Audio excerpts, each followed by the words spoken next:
अस्सलाम वालेकुम दोस्तों, ये आहे असांजो टियों क्वेश्चन। त इन्हनि मां कहिड़ो वॾो नंबर आहे। ॾिसो त ही 17 क्वेश्चन ग्रेजुएशन कैटेगरी में मैथमेटिक्स में इहो ई आहे त इन्हनि में वॾो नंबर कहिड़ो आहे।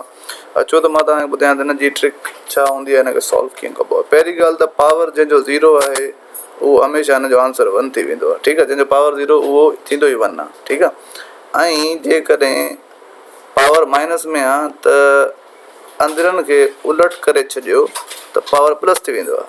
ठीकु आहे, ऐं अपान वारो त लिखिबो ई न आहे, हिन करे पावर 1। ऐं इहो बि आहे त ई पावर 1 यानी न लिखिबो आहे पावर 1 यानी 4 ई थी वेंदो। 1/4 खे 1/4 खे 4/1 करे छॾियोसीं त मथे जेको पावर -1 हुयो उहो 1 थी वियो।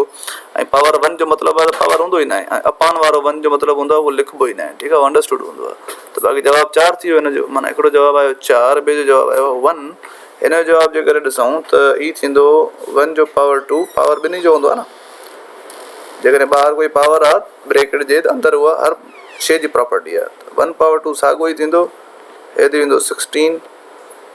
ऐं हिनखे जॾहिं असां टेबल हणंदासीं त इहे 0.0 समथिंग थींदो, यानी त सफ़ा नंढो थी वियो। ठीकु आहे, हिते था अचूं त जेको पावर 1/2 हूंदो आहे उहो एक्चुअली अंडर रूट हूंदो आहे न। ठीकु आहे, त असां लिखी सघूं था त ई 1 जो बि अंडर रूट आहे ऐं 4 जो बि अंडर रूट आहे। 1/2 पावर आहे यानी अंडर रूट आहे, त अंडर रूट 1 जो त इहो ई थींदो आहे, अंडर रूट 4 जो 2 थींदो आहे, त ई थी वेंदो 0.5। ठीकु आहे, यानी ई आहे 0.5, ई आहे 0.0 ऐं कुझु, यानी 0.0 त हिन खां बि नंढो थी वियो।